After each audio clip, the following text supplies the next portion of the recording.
So any questions about the homework before we get going? Yeah, for number 2, do you have a suggestion for an R function that we can use for like a 3-way matrix? No, I don't. I think you have to. I mean, I think there are software packages that do 3-way tables, but I mean, there are 8 entries, right, in the table altogether. Let me get this so I can see it. I think there's 12. Oh, there's, okay. So homework 5, 6, 6, 10. There it is. There's 12, right? So I mean, you can write little pieces of software to compute it. There is such a thing as as a function called outer, and what outer does is it multiplies a matrix by its transpose, right? And then that can help you get the expected lengths in just a few operations.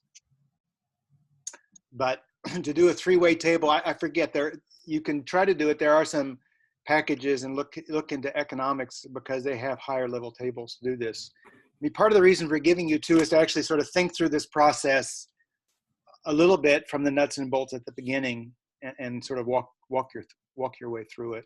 I forget. Mm-hmm. Yeah. There's like a different test that's like related to the chi-squared test. It is a chi-squared test. It's just that it's a 3-way table, right? And so rather than having an O dot I and an O I dot and an O dot J, you have an O dot dot K and an O dot J dot and an O I dot dot, right? Yeah. For each of those 3 things. And then the hypothesis is that those 3 probabilities are independent. And so the expected value, the expected table will be the I, J, K entry of that expected table will be O I dot dot times O dot J dot times O dot dot K. And I have to think about what you divide by. I bet you divide by n squared rather than n. Yeah, I have all the expected values. I was just hoping there would be a good way to do it in R. Well, I mean, I think once you have the expected and the observed, then I think you can write something simple that just takes all the expected and all the observed and creates a vector out of it, right? And then it's still going to be O minus E squared over E, and then sum those up. Sorry. Yeah. So I think I have to think about this for a minute, but I think if you just ask it to do that, it'll view it as a vector and add them all up. Mm-hmm. But I'll have to play around with it to be absolutely sure. See, I should probably share my screen while we guys are doing this. Let's see. There's one in the chat. So yeah, we have a person that's not too bad to do by hand. So that was the point. It's just not to do at least one where the chi-square wasn't automatic, and you had to sort of think through the rules. And that was, I was looking for a good 2x2x2 example, but I didn't find one. This is a bit bigger, 3x2x2.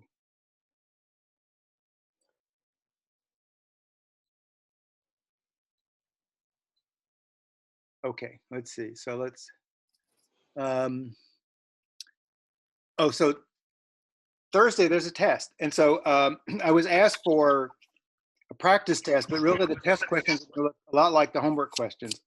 I have a draft. Zhao Ying is looking at it. There are 4 questions with several parts. You'll have to interact with R some of the time. I'll send out probably a sheet of paper tomorrow that has you sign an honor code sort of affidavit, which is done at most places. They have an honor code, and then upload it to the box that has the final exam. That'll give me a day to make sure that box works, right? Because if any of you have trouble uploading, or I haven't done it quite right, then we'll discover that right away, so that when it comes time to take the exam, then everybody knows how to upload. and then then I'll post the exam by email on Thursday at noon, and you'll have 24 hours, which struck me as fair no matter where on the planet you are. And so, and then you'll upload it. I hope as one PDF, although I won't press that, and I'll grade it and then try to get the grades to you by the 5th. Zhao Ying will do the same thing. And then during regular class time, I'll try to hold the Zoom link open. And then if you have questions about the exam, you can send me something. Probably the smart thing is to do privately through the chat. And then I'll be looking at things throughout the day. It seemed like there was a person who made a, yeah, there it is. And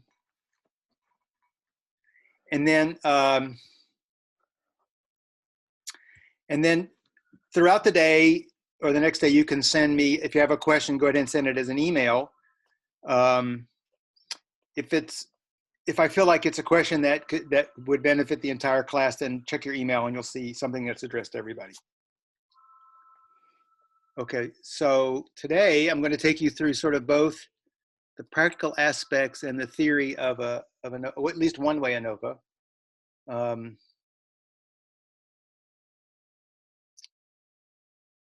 So we'll do that. One more chat.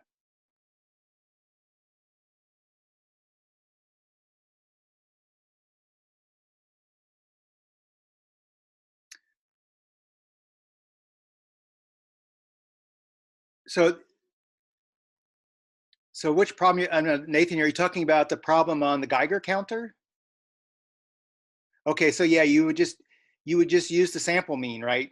Oh yeah, that's all you got. I thought it was nice because it was sort of the first time that we saw the exponential distribution, or the Poisson process really, for the arrival of alpha particles. And so I asked, so I was asked if would there be a practice exam, and the answer is no, because the exam, it takes a long time to create each of these questions. They're going to look very much like the homework exam questions, and there will be a little bit of interaction with R, not too bad. And again, Zhao Ying is looking at it to make sure that she feels like it's a fair amount of interaction.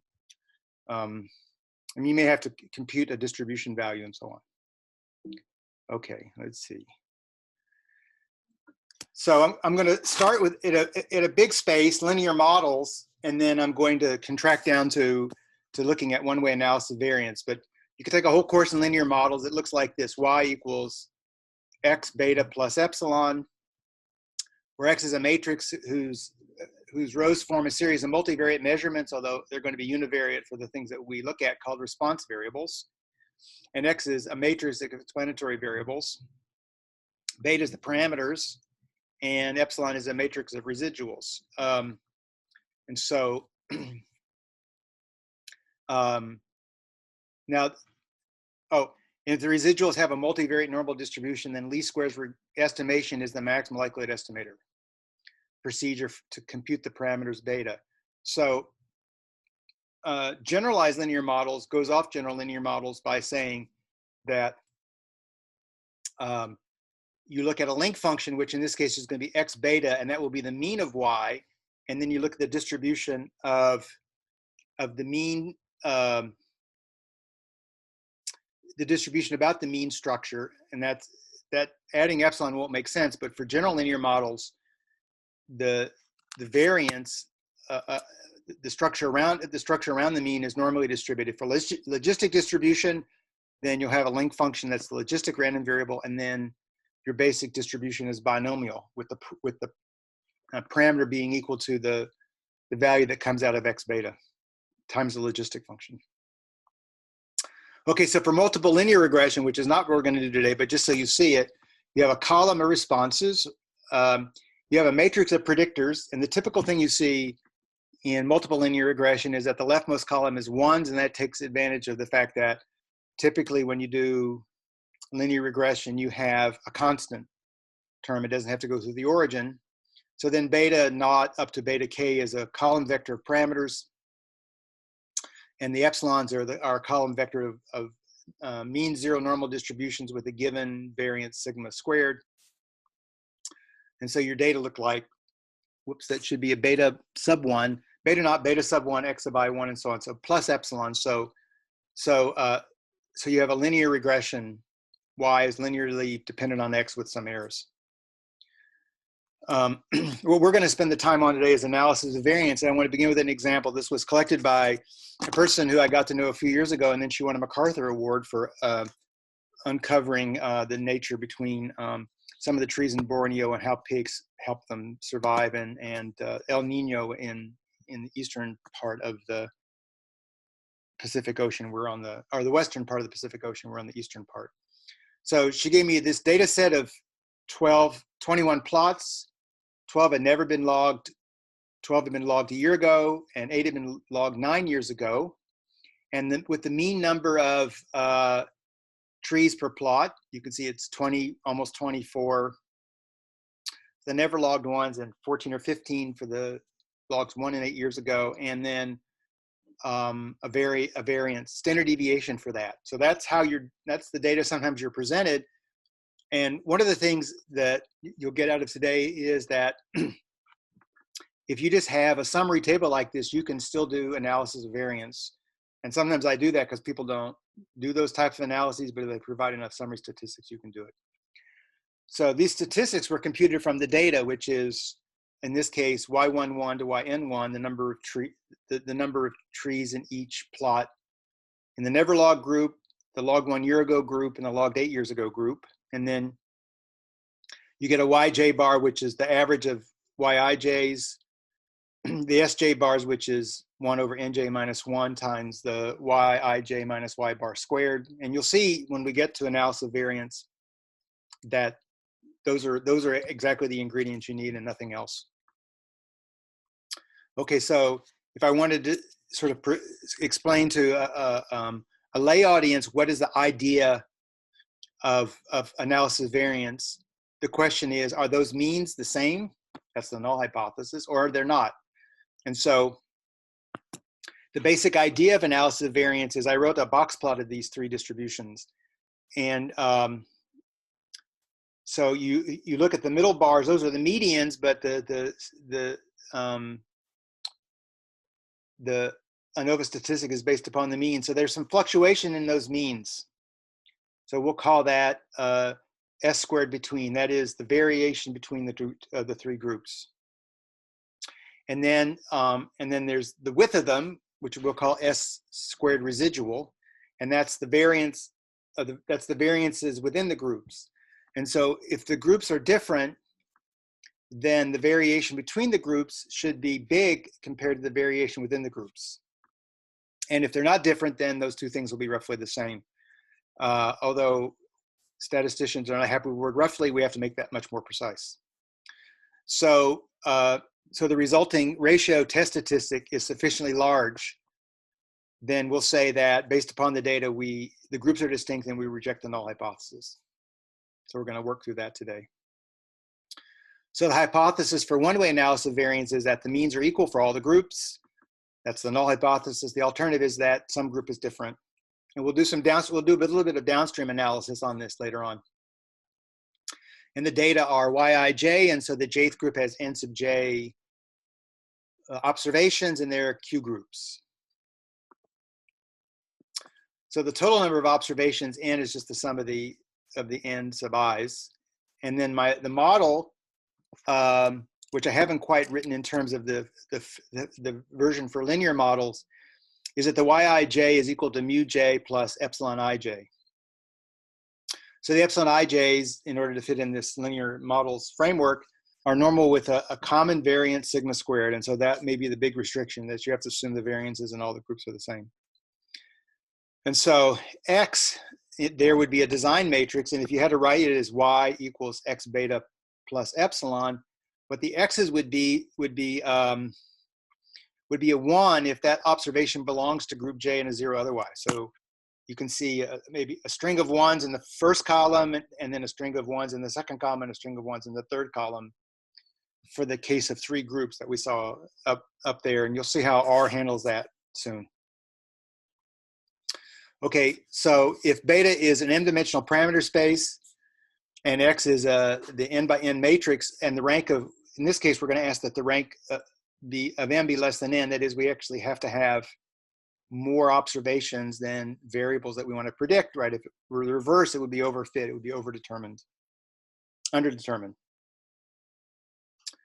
And then the YNs are independent, normally distributed random variables with mean. Mu is X beta, so the mean will depend upon the observations.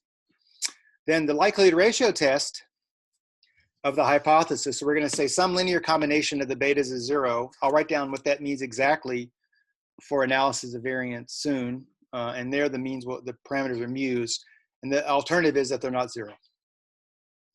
So A is an R by M matrix, and it has a critical region above some test statistic F sub 0. And F is given by that ratio, and I'll have to explain what it is. So it's the sum of squares, but it's yk minus mu hat hat, and then a sum of yk minus mu hat squared. And we'll multiply by n minus m, and then we have the same thing that's in the numerator. That's the subtracted term in the denominator. K goes from 1 to yk minus mu k squared.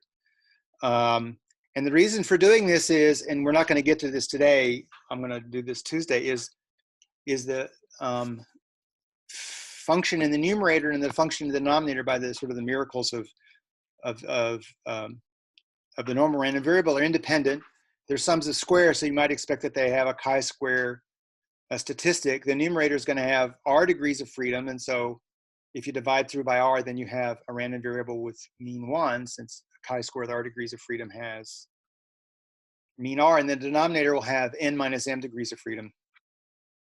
So if you take that sum in the denominator and divide it through by n minus m, you'll also get a random variable with mean 1. So that's the tradition. I guess Fisher started that tradition of having normalized chi-square, ratio of normalized independent chi-square random variables. Okay, so here's the expression in least squares. And so the vector m hat that gives the minimum value under the restriction that x equals to mu beta, and the vector m hat hat is the minimum value under the pair of restrictions.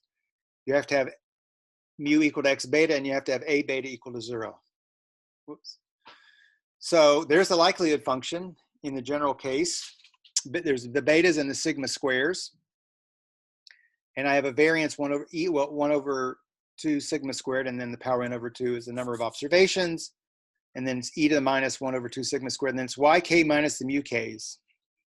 But the mu k's are going to differ depending upon the nature of x.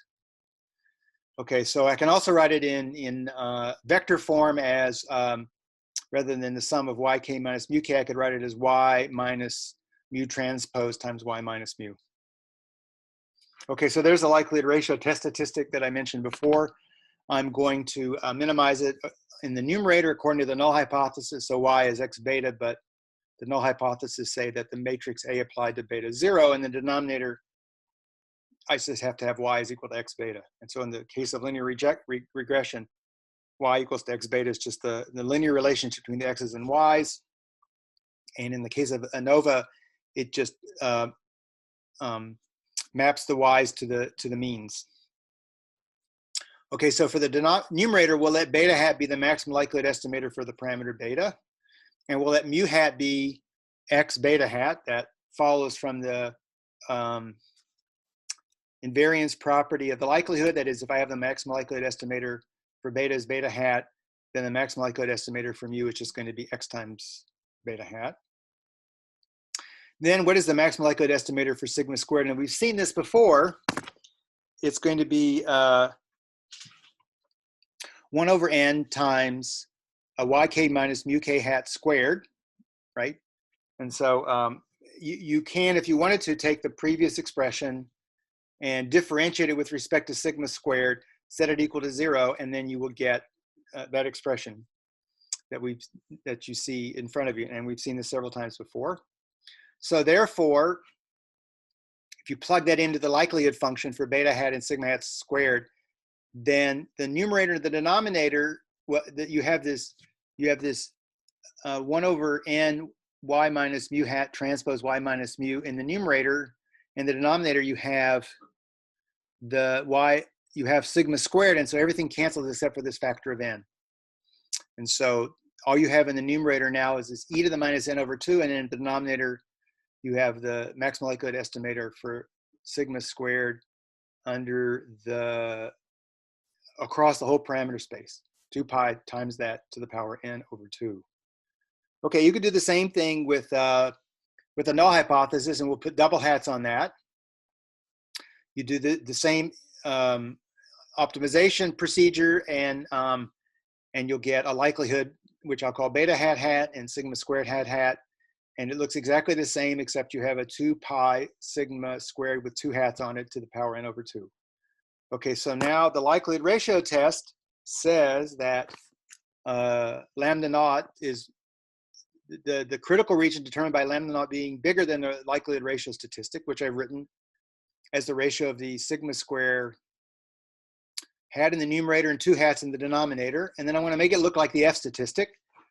So I do that in a couple of steps. I take the negative 1 over n power, and that'll strip out the power of n, and it will flip the order of the statistics, right? So the sigma hat squared goes in the bottom, and the sigma double hat squared goes in the top. Then I get myself ready for the F statistic. I subtract 1. So then the F statistic is just lambda the minus 1 over n minus 1 times that ratio, n minus n over r, and that ratio is put in there so that the numerator and the denominator will have mean 1 when we eventually get to it. Okay, and so then I just write down what that is, right? The sigma hat is just the sum of the squares of yi minus mu. That should be yk minus mu k hat, and then yk minus mu k hat squared. So those should be k's. And then it's m minus n over r. Yeah, I changed subscripting strategies, and I caught most, but not all of them. Okay. So if we want to go to the F statistics, we have 2 types of means that we've just indicated. We differentiate with respect, so we're going to go back to thinking about the situation with analysis of variance. So in that case, we have a bunch of mu's, 1 for each group. So for theta, each of those mu's could be different. So you differentiate with respect to mu j, that isolates that set of values yi minus mu j squared, and you differentiate that with respect to mu j. You set it equal to 0, and you'll get just the mean inside the jth group. So it's exactly the summary statistic we saw for the Borneo rainforest. Mu j hat is just yj bar. So we'll do that for each of the groups. On the other hand, of the null hypothesis, all the mu j's are the same. So go back to the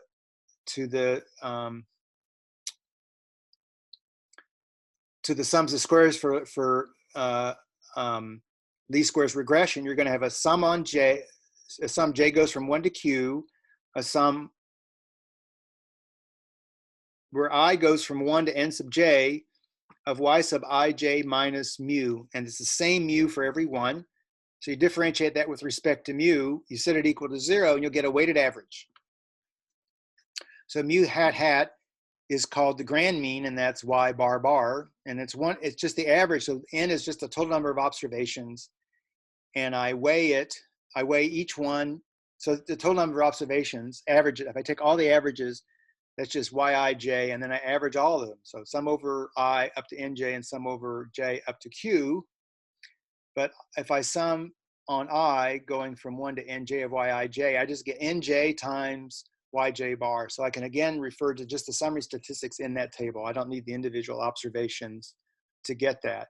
And then we can now see that mu hat or y bar is just the weighted average of the yj's weighted according to the number of observations that you have. So there it is. So the weighted average of the yj bars with weights nj, the sample size within each group.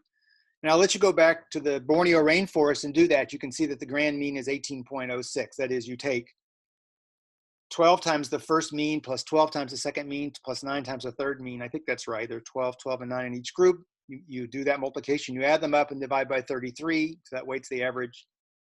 And you'll get that there's 18.06. So if everything were equal, deforesting, cutting down trees in a plot in a rainforest in Borneo didn't affect things, then everything would be close to 18.06. Okay, so there are words that are typically used in analysis of variance that come out of this likelihood ratio analysis. So the sum k goes from 1 to n of y sub k minus mu k hat hat is typically called SS total, the total sums of squares. And again, that breaks down into two groups. J goes from 1 to q, I goes from 1 to nj of y, ij minus y bar squared. So that's the sums of squares, total sums of squares. Now we're going to do a little bit of algebra on that to show you that you don't need to have each of the individual data values in order to compute that sums of squares total. So the test statistic was determined by decomposing that sums of squares, and we're going to do it in the next step. So we're going to rewrite that interior sum, yij minus y bar squared, the sum on I. It'll be, and then you can sum on j later on. It's the sum of yij minus y bar. So you decompose the difference between yij and y bar to going first from yij to yj bar, that is the mean within that group, and then you go from the mean within that group yj bar to the grand mean y bar. So it decomposes the sums of squares total. So I won't do the algebra before you, but the easiest way to do that, I think I even have a hint, is to take the sum on the left, this yj bar, subtract that, and then you have the difference of squares. When you take the difference, the yij's just disappear. When you take the sum, then you can work with it to get yj bar, and you get this value here, n sub j, yj bar minus yj bar. And the reason for doing this bit of algebra on the total sums of squares is now I have an expression for the total sums of squares is based entirely on the summary statistics. So if I take this yij minus y bar squared and I sum on nj, that's just the variance of the jth group squared times nj minus 1, and then I can leave this nj times yj minus y bar, right? And I already computed y bar using the summary statistics. So sj squared is the unbiased sample variance based upon the observations in the jth group. Okay, now we're getting closer to the analysis of variance setup from the linear model setup. So M, that is the number of rows, was Q. So that's going to give me the first piece. And then here's the matrix A. And if you look at what that matrix A means, you can put a vector that goes from mu1 to mu q on that. And the first line says that mu1 equals mu q. The second line says that mu2 equals mu q. The multiplication by the last line says that mu q minus 1 equals to mu q. And so it's one of many ways of doing this, but it's just a way to say that each one of them equaled each other. And the way I wrote it down was to say that each of them equals to the last one. So in order to do that, you need a matrix with q minus 1 rows, and that matrix has rank equal to the number of rows. You could try to row reduce it and you won't get a row of zeros. So the degrees of freedom the rank of A is q minus 1. Okay, so now I just rewrote the F statistic as I saw it before. K goes from 1 to n of yk minus mu k bar minus k goes from 1 to n of yk minus mu k hat, and then the same sum with a mu k hat in the denominator, and then this factor n minus m in the numerator and r in the denominator. I'm going to just substitute everything that I've been doing to get ready for analysis of variance. So the difference between those two, the yk minus mu k hat and the yk minus mu k hat, the difference in those squares, as we did previously, is just j goes from 1 to q. I summed over all of the difference of the weighted difference between the mean and the grand mean squared. And then I took this r that was in the denominator on the line above it. I subtracted I replaced it with q minus 1, and then I put it in the denominator, because that's a typical way you see it with analysis of variance. And then for the denominator, the yk minus mu k is just this nj minus 1 times s squared, which we saw on the previous page. And then I take this n minus m, and we have decided that m is q. And so this is n minus q. So that's the typical way that you see the F statistic for analysis of variance. It comes straight out of the ideas of linear models. I haven't in this lecture, and I won't in this lecture show you that the F statistic has an F distribution, and the F distribution is derived from the ratios of chi-square, independent chi-squares. Next Tuesday, I'll do that. I'll do this abstract work. It'll be really a lot of sort of linear algebra that helps you sort this out. And again, you'll get the F statistic working with the normal distribution. Okay, and so the language that you see a lot in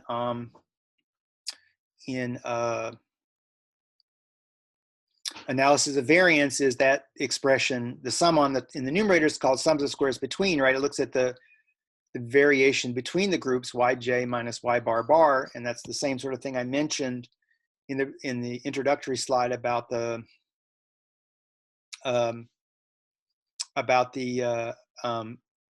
variation in the middle lines of the box plots. And then the one in the denominator, nj minus 1 times sj squared, which is sort of the sums of squares of the variances within the group. So that's ss residual divided by n minus q. And I said earlier, the idea of the F statistic is the variation between those medians in those box plots, small or large compared to the width of those box plots. If the variation between is big, then you have a tendency to say that the null hypothesis is false. If the variation is small compared to the sums of squares, the variation of the residuals, then you don't reject the null hypothesis. So that intuitive understanding of what analysis of variance does comes straight out of the idea of a likelihood ratio test, 14 slides later.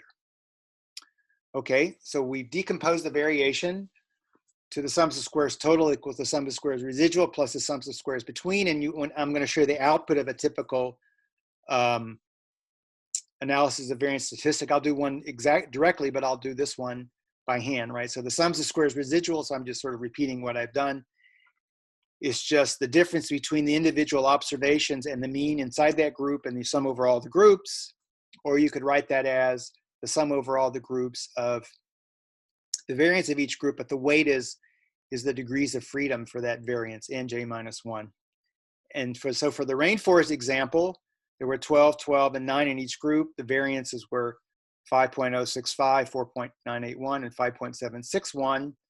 And so again, all I need is a summary statistic to do the sums of squares of the residual.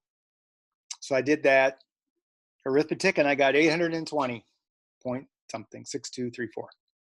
Then the sums of squares in between is just, again, the weighted average of the variation between the mean inside a group and the grand mean.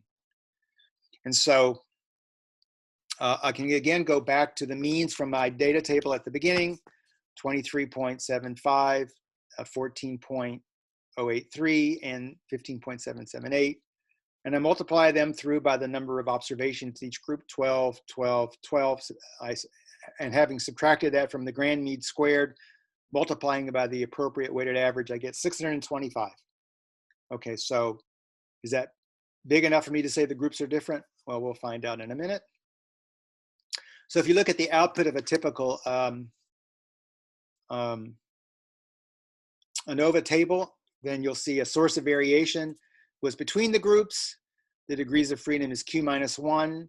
The q minus 1 degrees of freedom, if you have to describe it informally, it's derived from the q groups minus 1 degree of freedom that was necessary to compute the grand mean, right? So that's where that comes from. And the sums of squares in between. And then the mean square is just s squared between, is just the sums of squares divided by the degrees of freedom.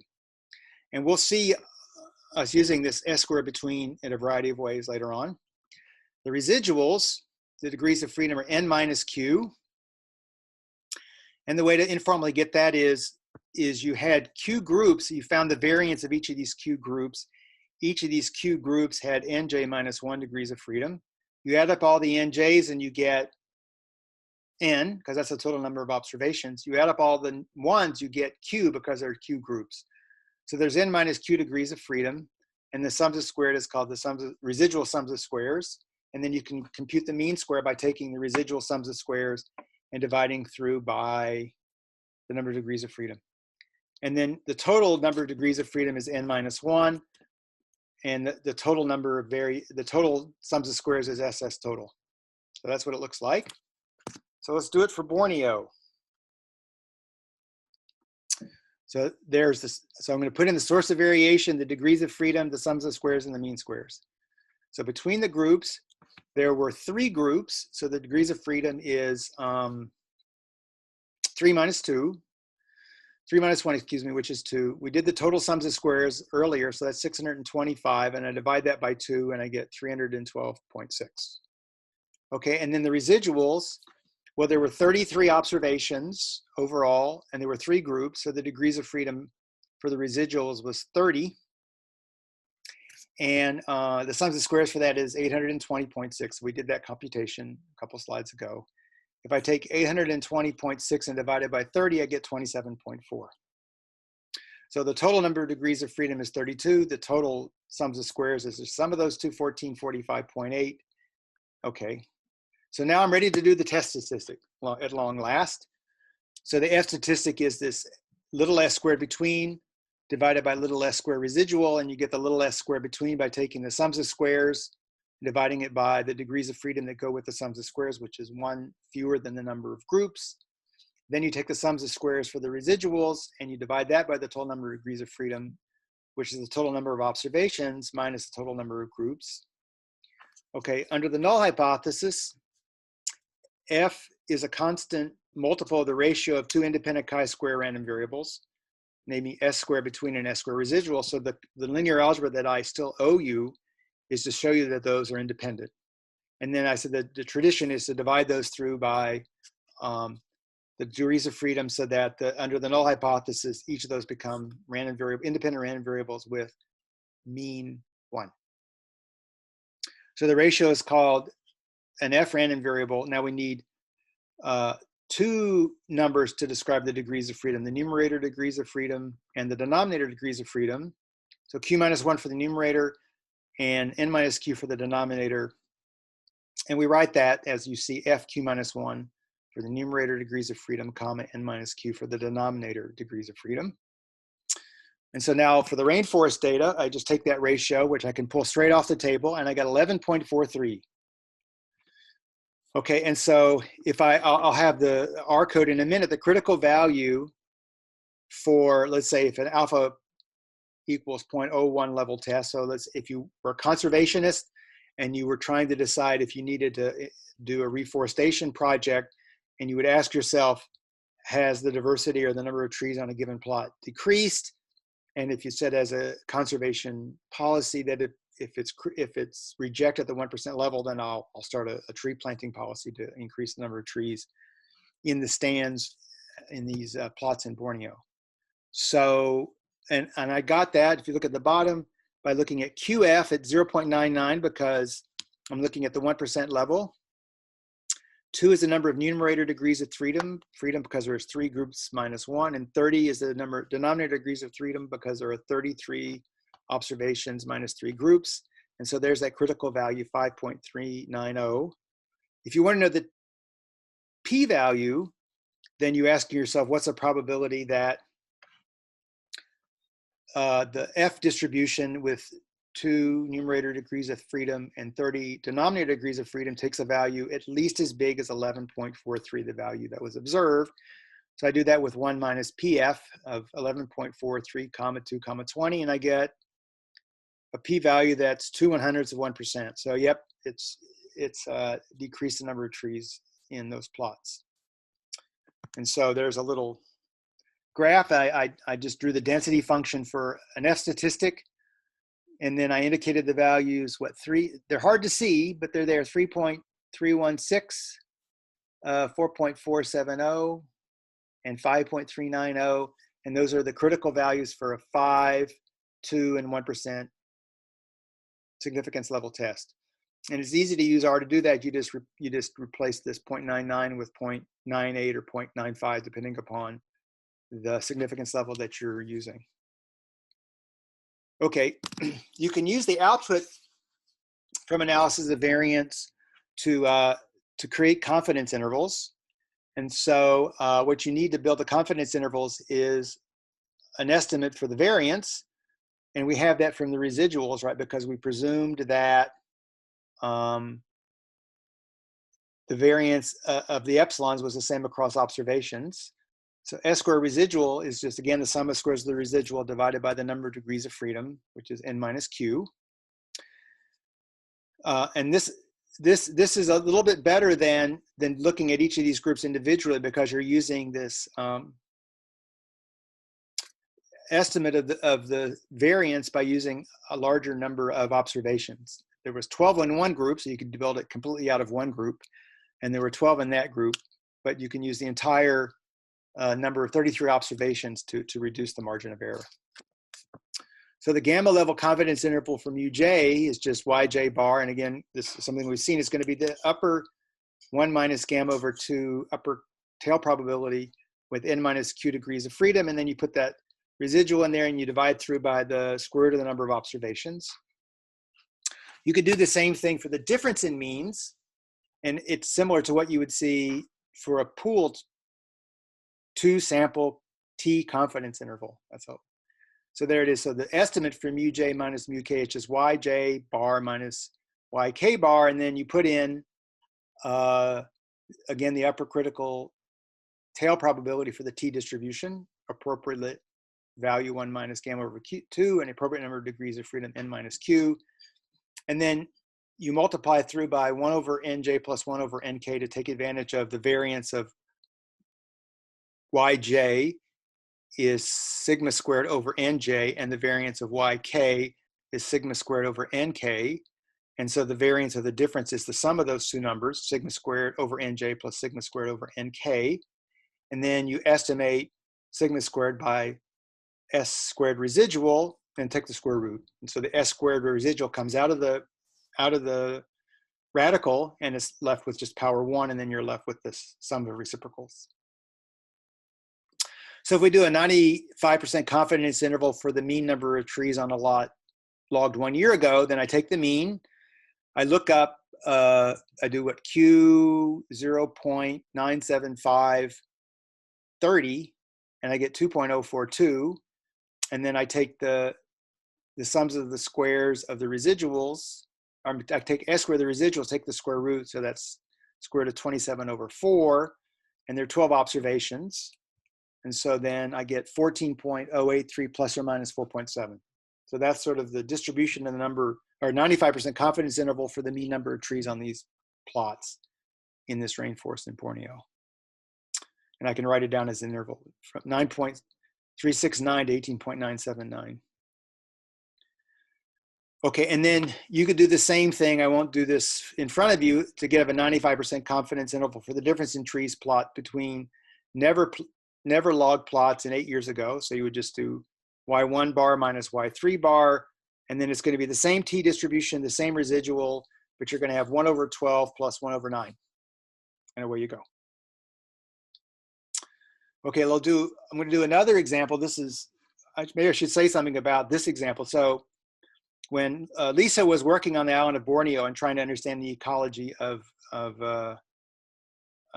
El Nino and how pigs eating seeds and running across the island help reseed the trees, she noticed that the trees were disappearing, and the reason the trees were disappearing is the military government in Indonesia.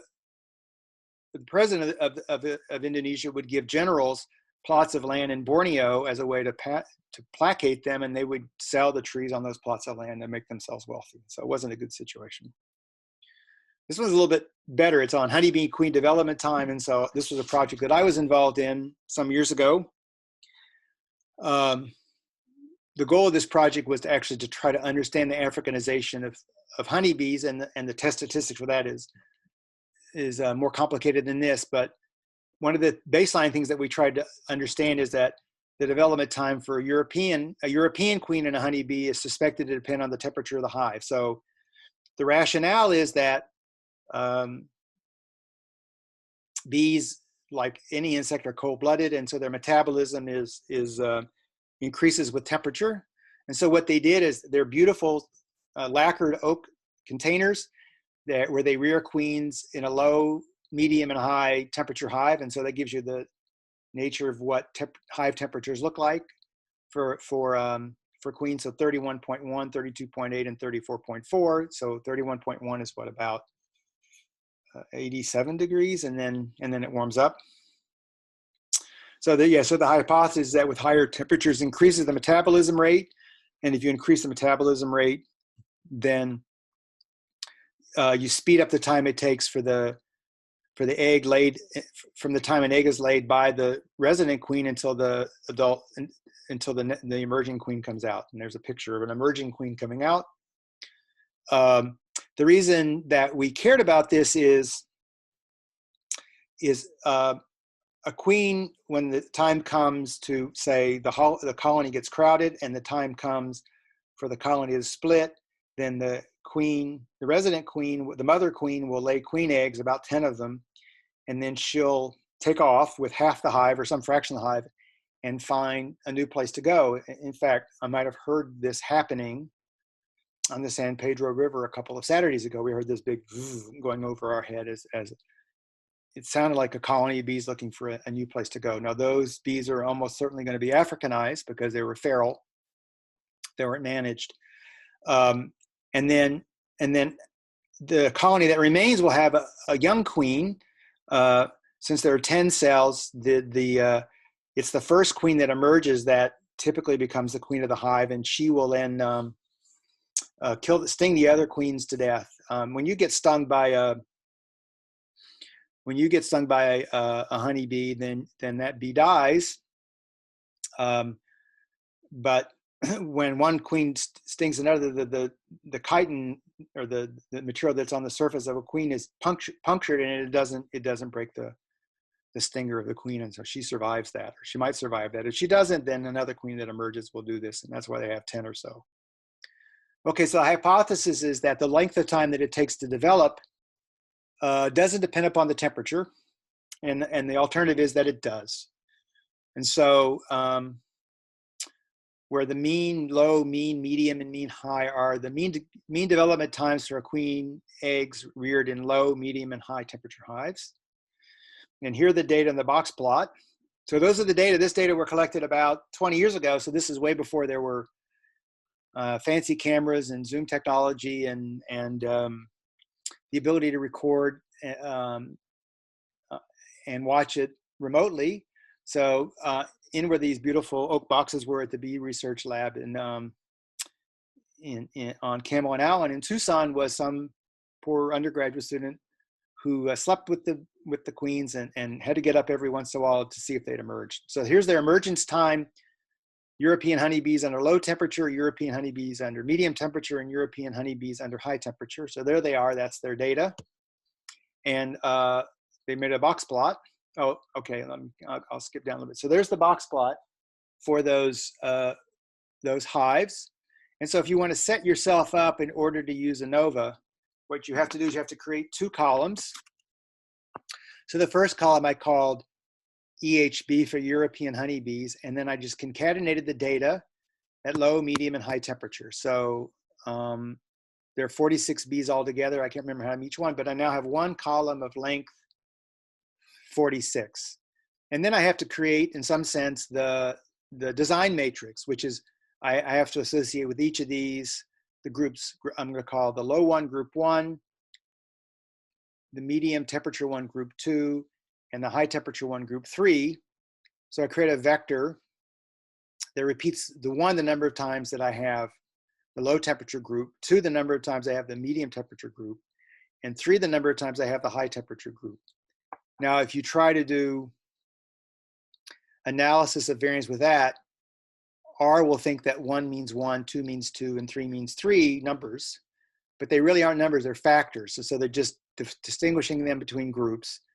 So you have to change the type of data that is from numerical data to factor data. So there's a command in R called factor. So I just do factor the temperatures, and then now 1, 2, and 3 are considered factors rather than numbers. And then in order to do the analysis of variance, I just have to do, I write EHB tilde F temp. EHB is the response variable. The temperature group is the explanatory variable. So I'm doing a linear model on that. That's what the LM EHB tilde F temp is. And I want to do analysis of variance. So that's what it requires to do the analysis of variance. And so now the table looks very much like the table that I showed you, but it has a few more things. So there were 3 groups, low, medium, and high temperature group. So there were 3 degrees of freedom, so that's the 2. Overall, there were 47 V's. So the residuals is going to be 47, which is the number of observations, minus 3 for the number of groups, so that's 44. The sums of squares for the first group is 11.222, and so I divide that by 2 to get the mean square. And the residuals is 10.593, and I divide that by 44 to get 2.407. That 2.407 is going to play a role when I try to find confidence intervals for these temperature differences.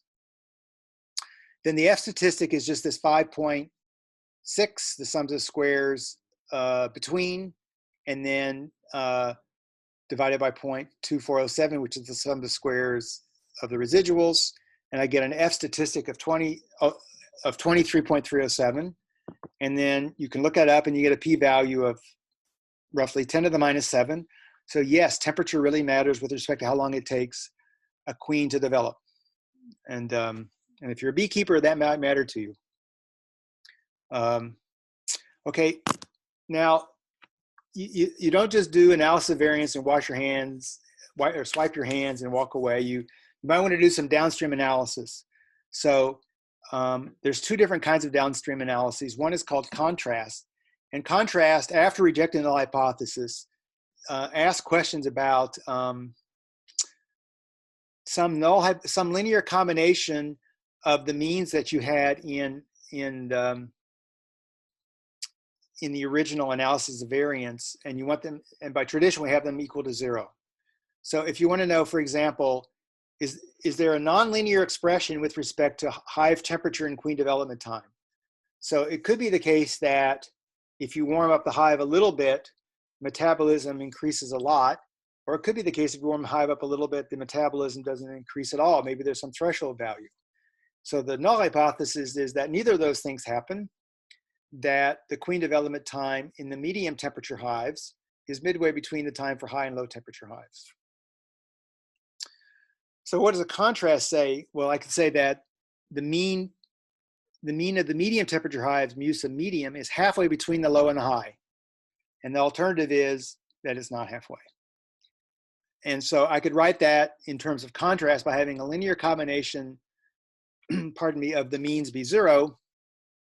So 1/2 mu low minus mu medium plus 1/2 mu high is 0, versus it's not 0. And a t-type of test is going to show up for this. So notice that under the null hypothesis, the mean is going to be 0, right? So my data is y bar low, y bar medium, and y bar high, but I weighed the y bar low and the y bar high by 1/2. And so in the null hypothesis, that's 0. The variance is, let's see, I'll do the next term. The variance is going to be, I have 1/2 y low minus 1/2 y medium plus 1/2 y high, but the variance of that expression is going to be the sum of the variance of each of the groups. So the variance of 1/2 y bar low plus the variance of y bar medium plus the variance of 1/2 y bar high. Now the variance of any individual one is sigma squared. So that's why you say sigma squared in the numerator for all 3 of those expressions. The variance of y bar is just the sigma squared divided by the number of observations. So that's why you see in the denominator an n low, an n medium, and an n high. And then the first one has a factor of 1/2. So the variance is going to result in a factor of 1/4.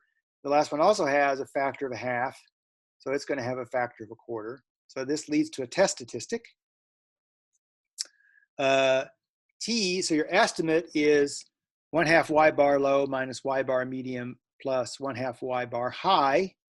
And then you divide it through by your estimate of this of the standard deviation based upon all the groups, and then you have to multiply that by the standard deviation. So that's going to be this expression here with sigma squared replaced by s squared residual. So you take the square root of that and you get s residual times this radical 1 over 4 n low plus 1 over 4 n medium plus 1 over n medium plus 1 over 4 n high. And you put in all the numbers, right? 15.7 is what it is for low, 15.0 is what it is for medium, and 14.56 is what it is for high. The standard deviation of the residuals is 0.4906, which is the square root of this 0.24 that I saw previously. And I put in all that information, 14, 14, and 19 in each group, and I multiply appropriately by a quarter, and I get 0.7005. Okay, so we've seen the t-statistic quite a bit now. So if you get a t-statistic that's 0.7, you go, man, not much going on here. And so you can't really reject the null hypothesis. In fact, the p-value, since I did a two-sided test, I take p of t, which is 0.705. That's probably you're below that with 44 degrees of freedom. I take 1 minus that to get the probability that I'm above it. And then it's a two-tailed test. So I double that and I get 0.487. So we don't see any really nonlinear expression in terms of metabolism and temperature in this temperature range, the range where European beehives live. Okay, now if you want to look back to rainforest, you could ask yourself the question, have we seen a change in log areas over the past 8 years? So, so mu2 and mu3 are, you may recall, the mean for those that were logged 1 year ago versus the mean that were logged 8 years ago. So after 8 years, are we seeing any recovery? So the answer would be, the answer was yes. We would reject the null hypothesis. The mean of 2 would be different than the mean of 3. And if the answer is no, not even after 8 years do we see any recovery. So I can write that in terms of contrast. Mu2 minus mu3 is 0 versus mu2 minus mu3 is not 0. Under the null hypothesis, again, the test statistic has a t-distribution with n minus q 33 plots for these trees in Borneo in 3 groups, so minus 3. So I get 33 minus 3 is 30 degrees of freedom.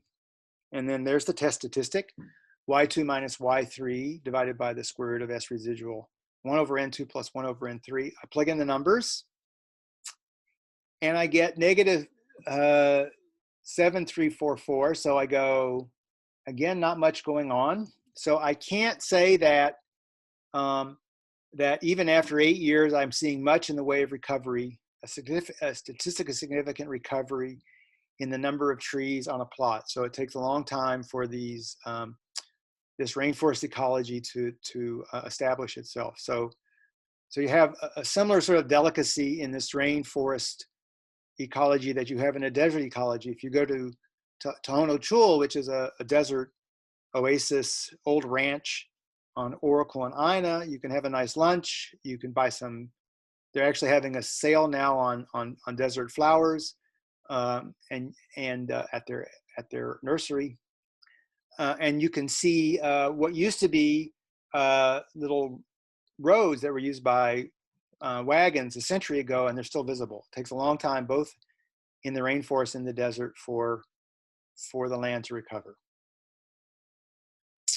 Okay, so under the null hypothesis, this is an easy exercise for us, appropriate for one-way analysis of variance. I'm going to do this in general.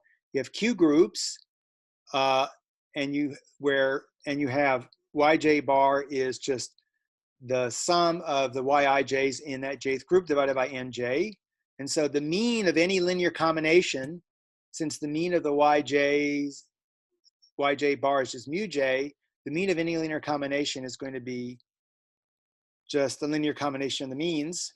And the variances, well, you'll get a factor of C. You'll get a sum of variances because of independence of each of the observations. You'll see a division by the number of observation in each group. So there's a sigma squared divided by n1, a sigma squared divided by n sub q, and you add all those up. And then this factor of CI comes out as a CI squared. So that's just a sort of the Pythagorean theorem for this case. And so if you have a contrast that begins with any linear combination of the means, typically the letter you see for these contrasts is a Greek letter psi. And your hypothesis is that psi is equal to 0 versus psi is not equal to 0, then, and you have these sample means, then the test statistic is that appropriate linear combination of sample means, C1, Y1 bar, adding up to CQ, Y2 bar, and then you take the sums of squares of the residual that comes out of your analysis of variance output, and you multiply it through by the appropriate factor that takes into account the weight that you give to the ith group, C sub I, you square that, and then you divide it through by the number of observations. So that takes you, at least as a practical way, from beginning to end on how to do analysis of variance, starting off with the fact that it's a likelihood ratio test statistic. And so, and I gave you 2 examples, one that has to do with honeybees and the other one has to do with Borneo rainforest, so that you can see it helps you analyze. I guess I picked two test statistics about what's going on in nature as a way to try to learn things. So that's what I have to say for today. So are there any questions? People have something they would like to ask me before we say goodbye for the afternoon? Going once? Yeah, so the contrast, do they serve the same purpose as a pairwise combination test in ANOVA? Yeah, okay, so the advantage of doing a contrast instead of doing a 2-sample test is the contrast allows you to use an estimate of the standard deviation that comes from all of your data. And because you've used all of your data to do that, then the number of degrees of freedom go up. And as the number of degrees of freedom go up, then the critical value for the t distribution shrinks.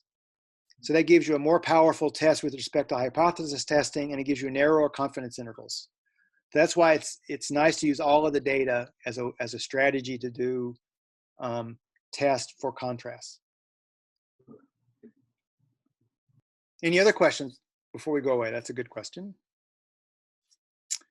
Okay, so I'll see you tomorrow, and we'll hear a lot from you on Thursday.